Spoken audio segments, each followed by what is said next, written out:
Blog Talk Radio. Oh, it's time to get real. Oh, yeah. Reality, spirituality. It's the newest spirit. Reality, spirituality. Yeah, keep your ears open for this one now. Reality, spirituality. You got a question for RLN? Reality, spirituality. Yeah, it's time to get some answers, baby. Reality, spirituality. Oh, now we getting real. Getting real. Reality, spirituality. Yeah, it's time to get down. Reality, spirituality. Yeah, you gonna feel good now. Real good. Now, that's what I'm talking about. Time to get real. Well, welcome everyone. Welcome to Reality Spirituality, heard every Sunday at 7 a.m. Pacific Standard Time. My name is Rebecca Lynn Norrington. I'm your host for the whole show. Woo-hoo! We're going to have a great show today. Today I'm going to talk about, again, you can call in and ask Rebecca anything at area code 646-564-9619. Again, area code 646-564-9619. And to call in to ask me a question live. Today's show is going to be about goal setting and also using your intuition with real-life stories and real-life experiences and real-life examples. But before I get to today's show, before I stop stuttering and get to today's show, I want to share with my audience, I'm really expanding here as far as where you can find me and where you can listen to me. I'm going to be on Blab. That's B-L-A-B. In fact, if you go to Blab, B-L-A-B, let's see. I did a show on Saturday with Robert Sharp, host Robert Sharp, on Bite Me Radio. That's right, Bite Me Radio. And so he has a YouTube channel. And also my YouTube channel is, you just go on YouTube and search Rebecca Norrington. But a lot of videos coming up. I'm going to be doing a live streaming on Tuesday, today at KGEM TV Studios. Not today, what did I say? On Tuesday in the evening on KGEM Studios here in Monrovia.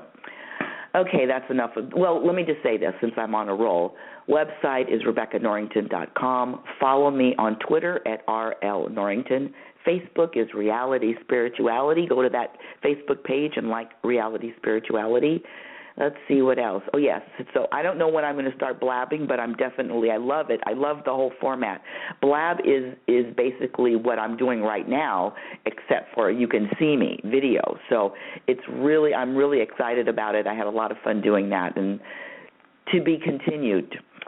Today, before I go on also, that was a couple before I go on, just for my new listeners, that what is this show is about. This show, Reality Spirituality Radio, is about experiencing and how to experience more happy, more content, more peace in your daily moment-by-moment life.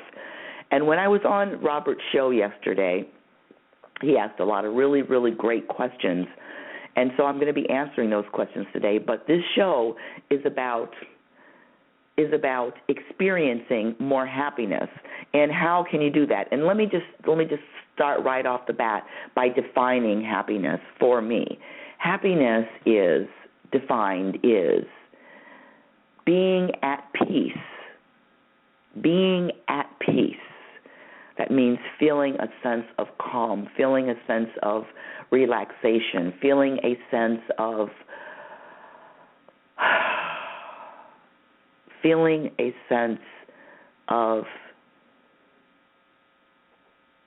happiness, peace, relaxation in every moment, regardless of what's going on, regardless of what's happening, and regardless of what's not happening. And with that said, I get a lot of comments and a lot of emails, and one of my most favorite comment is, It's difficult to do. That's hard to do. That's a challenge. And I want to say, people, hell yeah, being happy and staying content and keeping that internal peace is not only a challenge, and it is. I don't want to say it's difficult, but this is what it takes. Okay, it takes, number one, it takes you prioritizing happiness. Hold on a second, because I have a little cough today. I'm going to put myself on mute. Hold on just a second.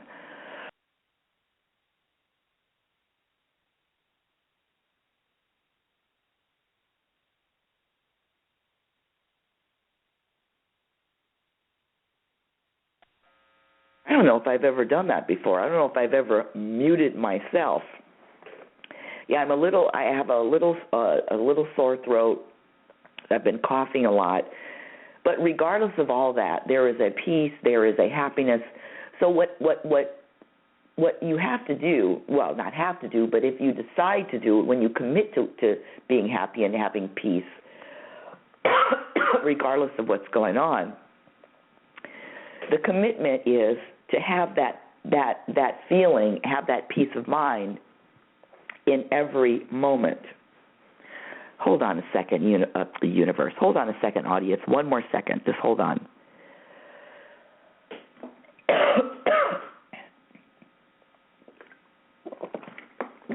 Okay, not being able to even mute myself. Well, you might have to listen to a lot of coughing today, but I'm sure everybody's coughed before in their lives. Okay, hold on just a second. Okay, so back to this. I'm just looking at the board. I have a few people that are listening, but not really wanted to. I wouldn't want to call in and catch a cold either. So just listen, stay on mute. You know what? I'm gonna have to call in. I think I kicked myself off the show. Yes, I'm gonna have to call right back in. I'm calling back in, audience. Hold the line. You know what? Okay, now I'm back on. There was a little technical difficulties, but anyway. So back to good morning, RS. So, and we're going to be talking about the topic that I was on yesterday on Robert's show.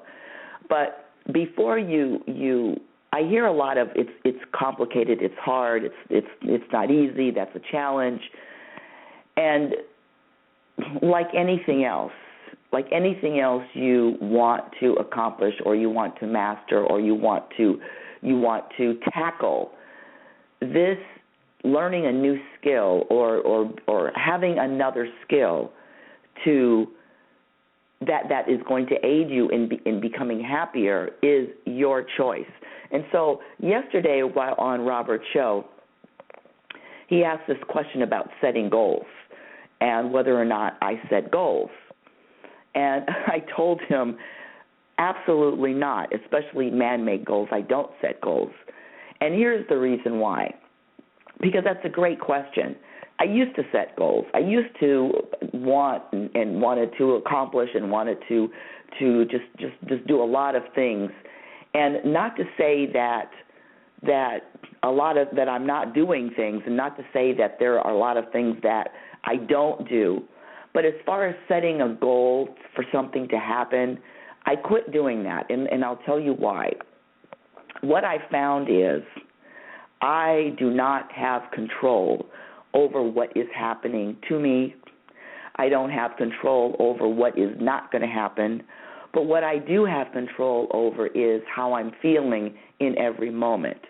Now, first of all, setting goals, and let me just back up just a little bit.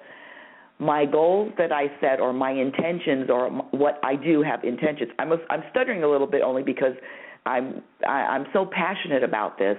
My intention or my goal setting is to be more like the universe, to be aligned with the universe, to be less critical, to be less judgmental, to live in the present moment. And if I'm living in the present moment, I'm not thinking about the future moment at any time. Zero. In other words, setting goals, wanting to accomplish something or wanting to do something in the future is actually, let me see, how do I say this? It's not living in the present. And let me just dig a little bit deeper and explain it.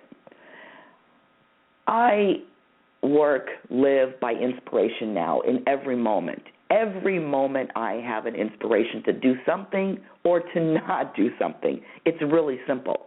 Yesterday, I needed to go shopping. I was making soup.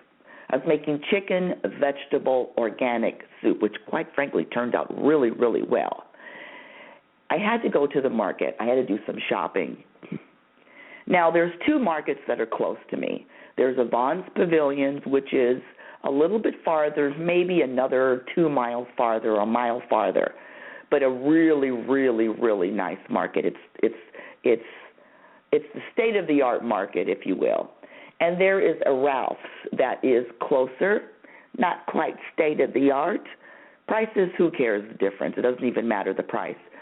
And for maybe 90% of the time of my life that I've been living in this area, I always go to Vaughn's Pavilions to shop.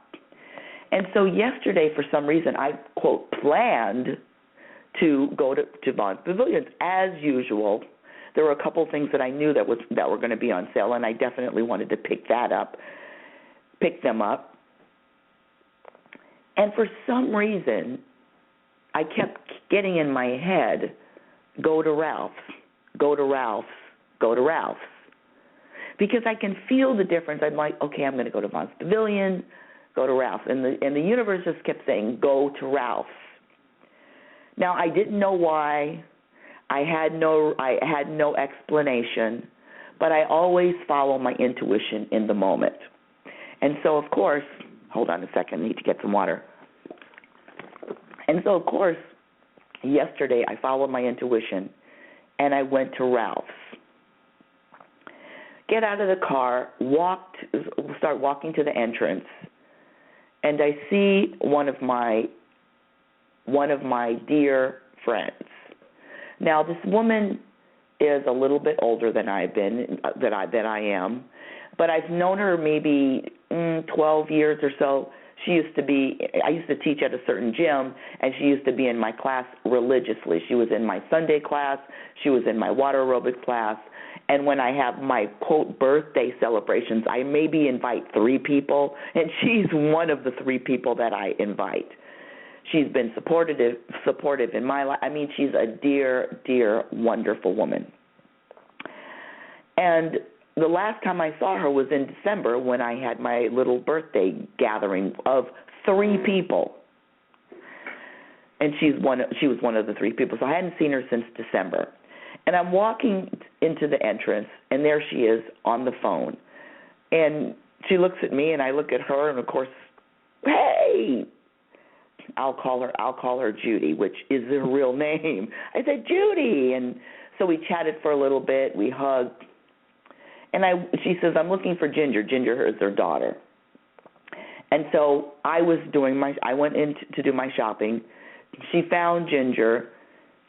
Both of them came to see me in the produce department. I was shopping, and Ginger's talking to me. And I hadn't seen Ginger in maybe 7 years. I'm actually closer to her mother. That's an obvious statement. And while Ginger is talking to me, I'm thinking in my head, okay, now I know why I was called to go to Ralph's, because I wanted to see Ginger and her mother, Judy. But that wasn't all of the reason, and this is what I found out. So I'm listening to Ginger, and she's telling me, I said, what are you doing today? And she says, well, we're going to the cemetery to visit my father. Now, my mouth flew open because Judy never called me to share with me that her husband died. I knew her husband, Dennis, also. I mean, he has been to a couple of my events. He actually went to one of my Toastmaster contests that I was in. And so I know him not as well as Judy, of course, but I've been to their house. I know who he is. And the first thing I thought, when Ginger said my father died, I'm looking at Judy, that's Dennis. Do you mean Dennis is dead? What? And I said out loud, I said, you didn't call me. And it was obvious that she didn't want to call me because she didn't call a lot of people. She told me, she says, I was in too much pain. It was all of a sudden. She had her reasons. And it was all of a sudden, I'm in too much pain. I was really confused. And I said, well, I grabbed her, I hugged her, and she really broke down in my arms yesterday. And I said, I'm here whenever you need me. Call me whenever you're ready. So in reality, that was the reason why the universe called me to go to Ralph's yesterday. I don't know if Judy would have ever called me, maybe eventually, about her husband dying, Dennis dying, and that's not even the point. The point is using your intuition in the moment. Now,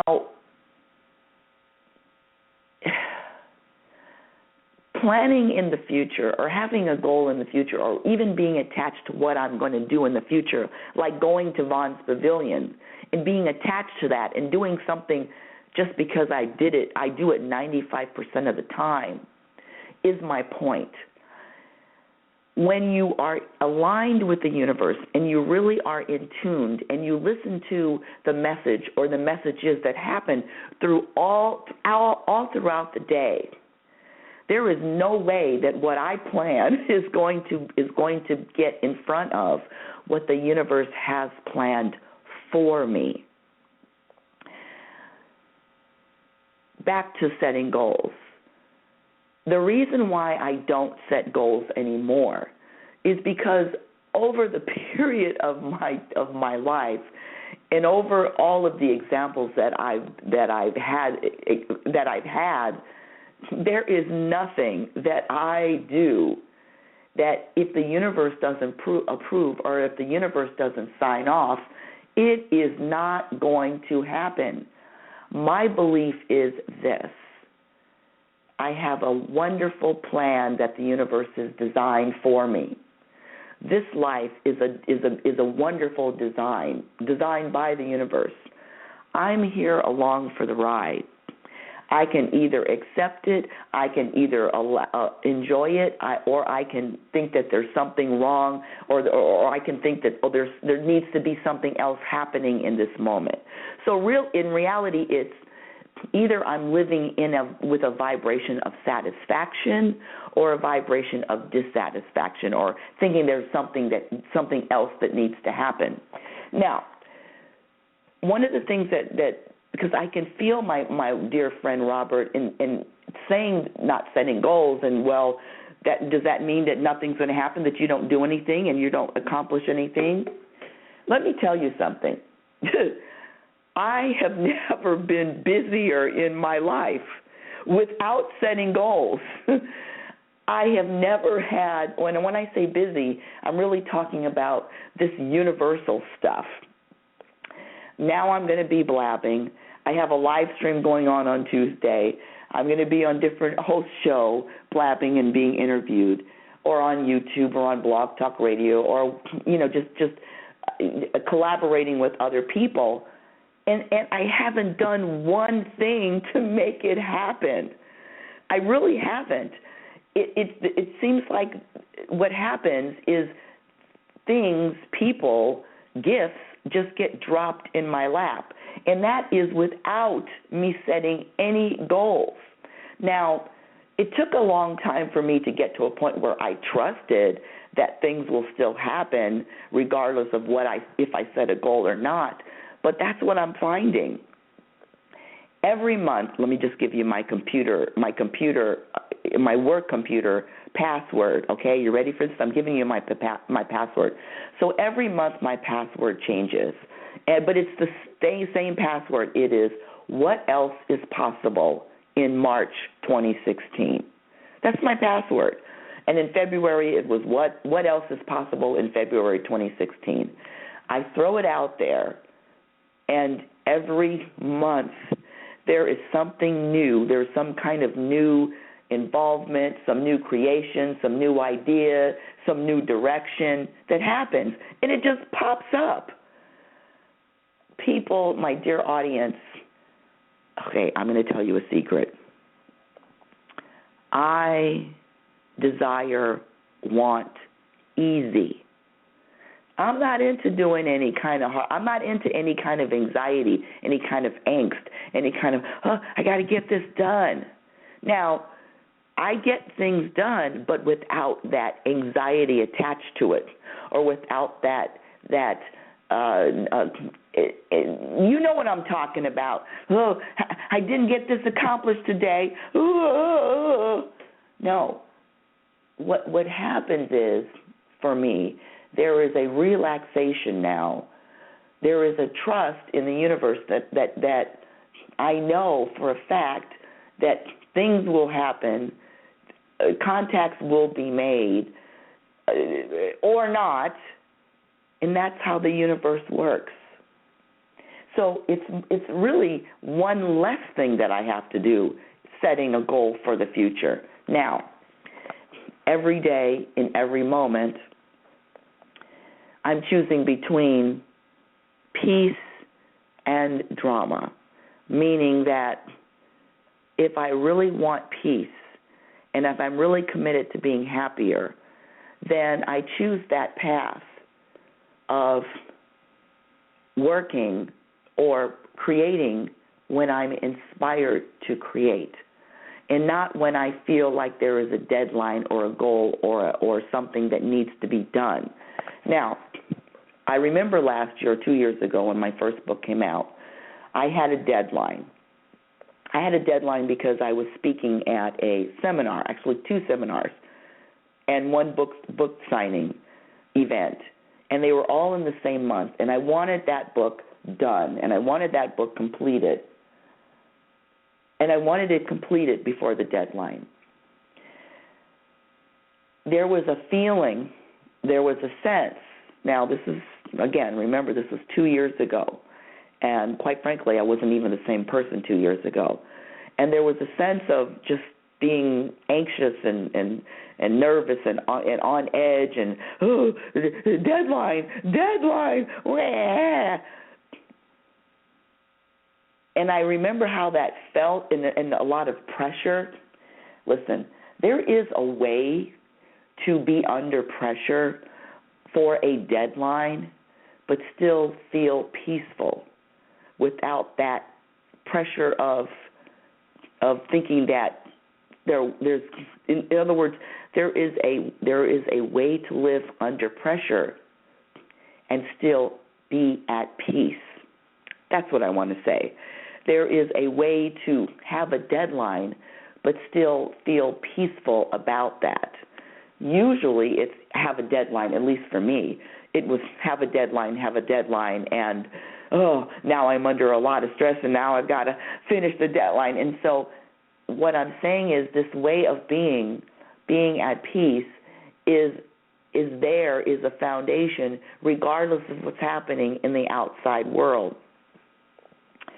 Now, there are times when some of that pressure gets inside, and then you can feel that uneasiness or that imbalance or that alignment that isn't quite peaceful.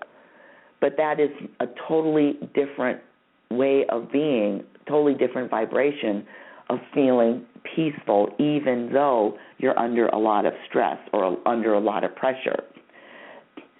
Stress can be experienced stressfully and with anxiety, or you can have stress and you can still remain peaceful. And that is a huge difference. You can feel, and I'm sure you were in a lot of situations where you felt stressed, but there was no internal peace with that stress. And that's what I'm talking about. It's a really interesting way to live when there is, on the outside there are bombs going off, there are fireworks being shot off, everything is happening, but internally I'm still at peace. There's no anxiety, there's no nervousness, there's no running out of time, there's none of that. It's just a calm, it's going to happen, it's going to get done. And listen to this, and if it doesn't get done, that's okay too. If it doesn't happen, that's okay too. So it's a sense of feeling calm, whether you have a deadline, whether you have goals, whether they're being met or whether they're not being met. Again, the definition is being okay and being at peace regardless of what's happening and regardless of what's not happening. Does anybody have any questions for me? No? You can press number 1 if you do. I want to say that on Thursday night, I was teaching my happiness class, and this session, there's a whopping 3 people in the class. And a woman told her story about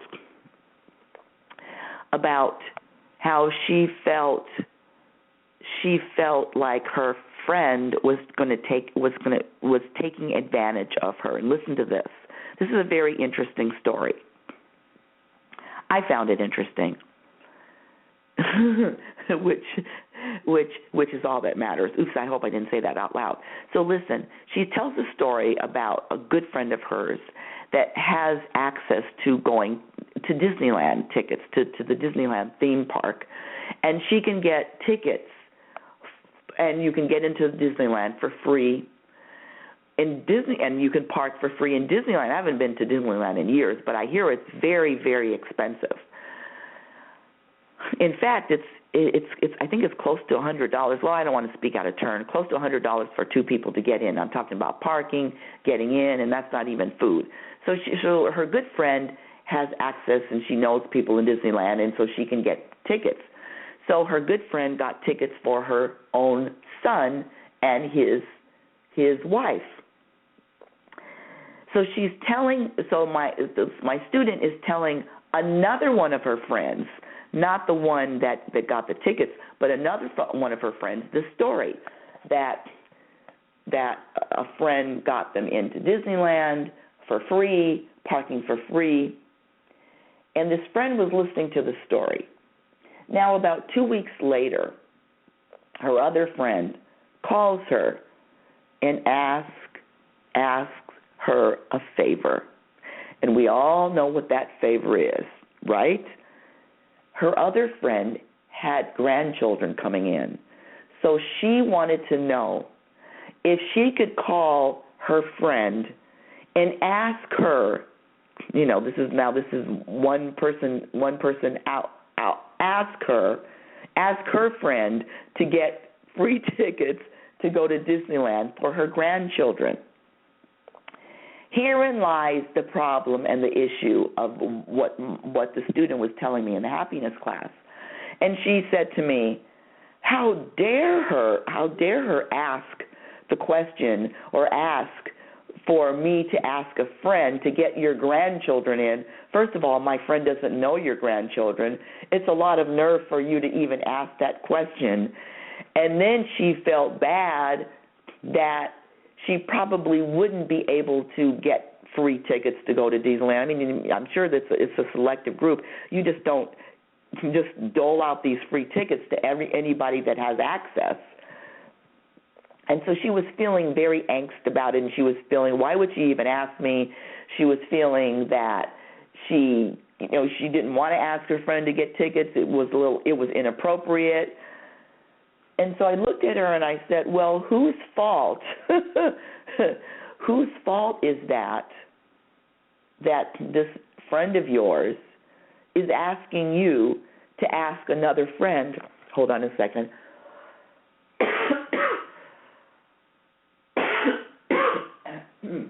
Hold on a second. Excuse me. Hold on a second, everyone. Give me 10 seconds. Oh, it's time to get real. Oh, yeah.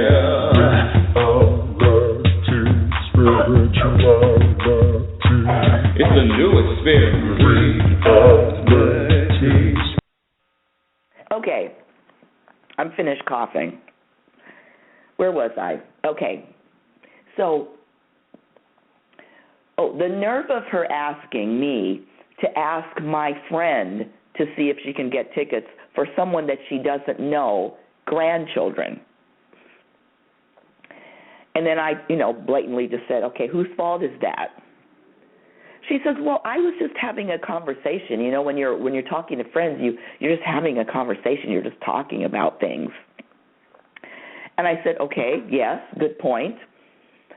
But it's still your fault. And it's your fault for this reason. See, that's the beauty of this life. Everything that happens to you, especially when it concerns other people and relationships, and if there's an issue or a problem, it's always your fault. So it's never the other person's problem. It's never the other person's issue. It's never the other person's negativity. It's never the way the other person is. It's always your fault. If you're feeling some kind of imbalance in the force or something other than peace or acceptance around this person, it's never because of that's the way they are. Never, ever. It's always because of you, and there's a button that has been pushed, but it is because of you, because you have the buttons, and it's your responsibility to get rid of your buttons, or to get rid of or to eliminate your buttons, or to be mindful of your buttons, or not to pay attention to your buttons. That's your responsibility.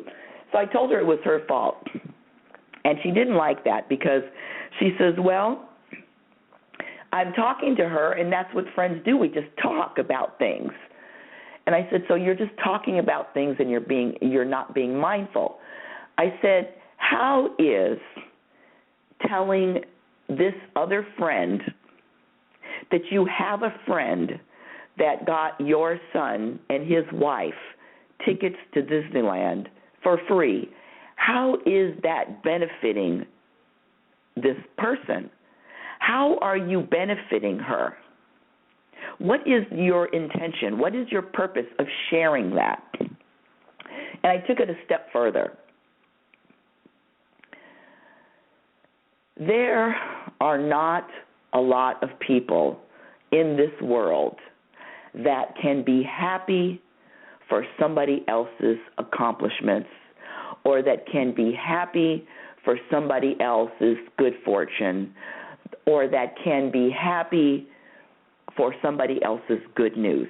Now, I'm not saying that her friend wasn't happy or anything, but this is just in general.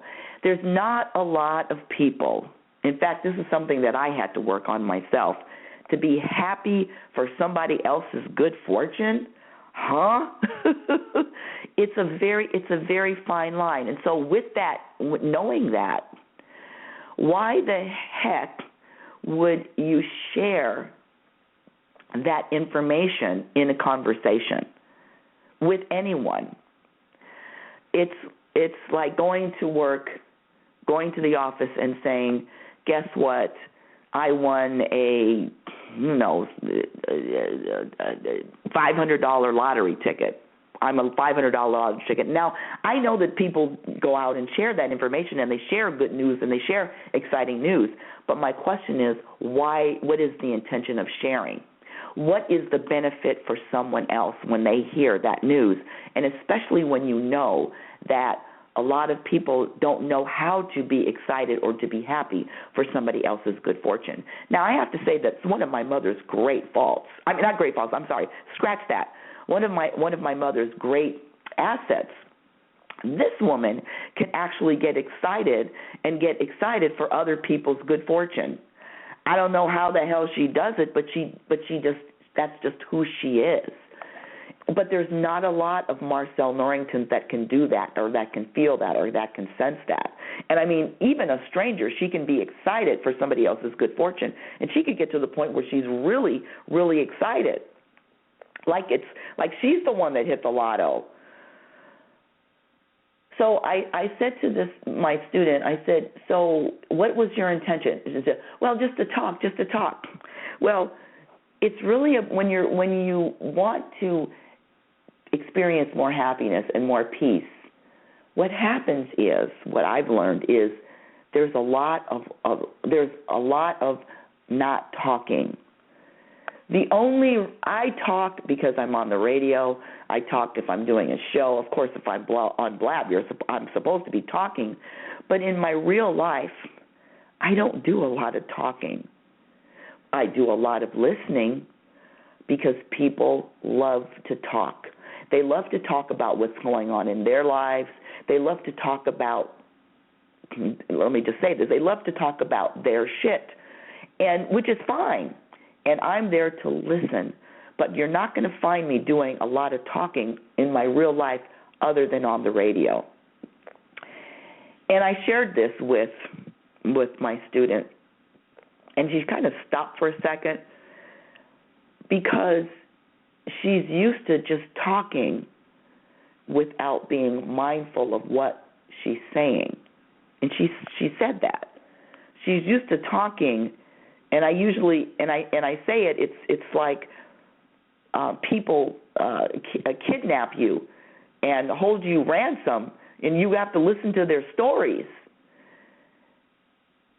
And especially if you're a friend, or especially if you are whatever, people love to talk. And not that there's anything at fault with them. I'm not saying there's anything wrong with them talking, but when you're mindful of what you're saying to other people, I find that I talk less. There's really, what's the purpose in me talking, unless somebody asks me a question. So that's number one, talking or not talking. And my student really was not very happy about my comment about it's her fault that her friend asked her for that favor. But what she did say is she talks a lot to her family, to her friends. And which brings me to my second and final story. There is someone that I'm working with, a new person that I'm working with, and this guy just talks and explains and explains and talks and talks and explains, but there is absolutely no sense of, he actually feels like people are supposed to listen to him talking without any sense of thinking that is your conversation. Because let me just say this. What's interesting to you, my dear audience, what's interesting to you is not necessarily interesting to anyone else.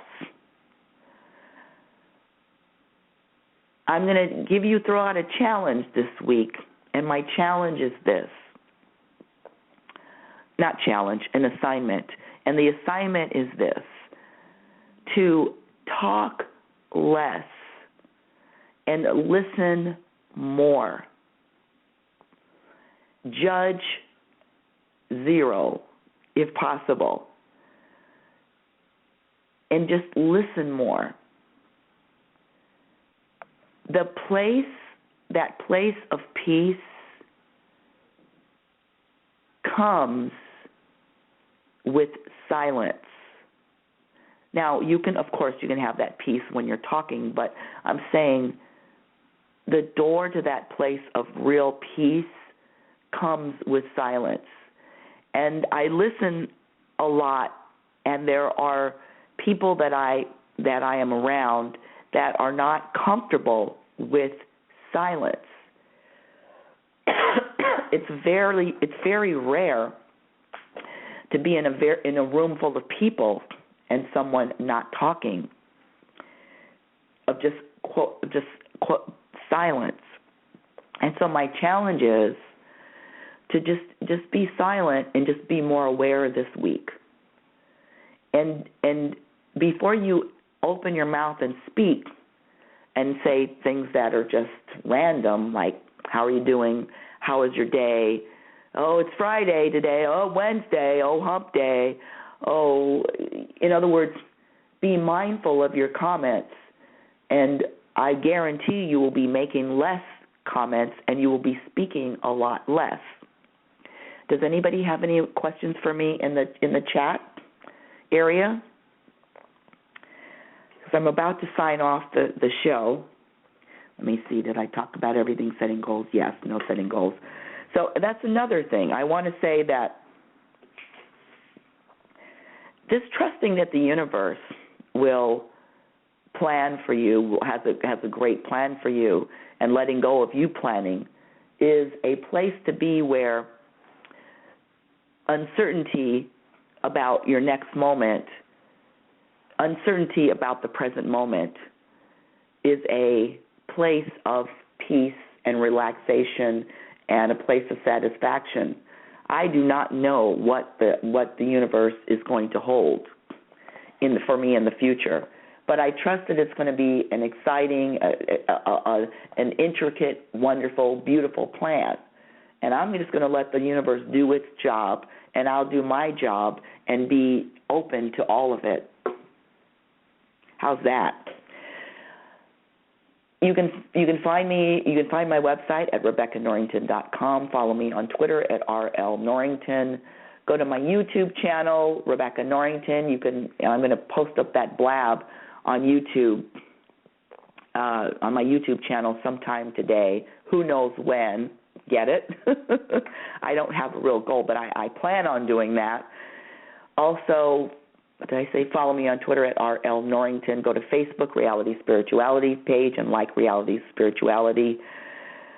Live streaming on Tuesday at KGM TV Studios. I will be posting up a link. It's going to be in the afternoon, probably between 5 o'clock and 5:30, between 5 and 6 Tuesday evening. I'm going to be live streaming. I will post and let you know. And until next week, until next Sunday at 7 a.m., I want to share with you, you are a physical extension of the universe. You're always changing. You're always growing. Be patient and be kind with yourself. Be patient with your life. Be your own best friend. Remember, love is patient and love is kind.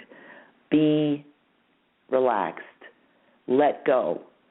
You don't need to overpack on this journey. In fact, what we do need to do is unpack a lot of stuff that we don't need. Remember, you can't have a happy ending to an unhappy journey. Talk to you again next week, Reality Spirituality. Thank you for your emails. Write questions in. I love answering questions. Reality Spirituality. Have a great week, everyone. Yeah. Oh, it's time to get real. Oh, yeah.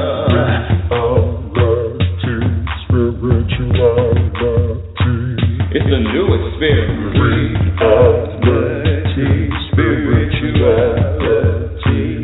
Yeah, keep your ears open for this one now. Reality Spirituality.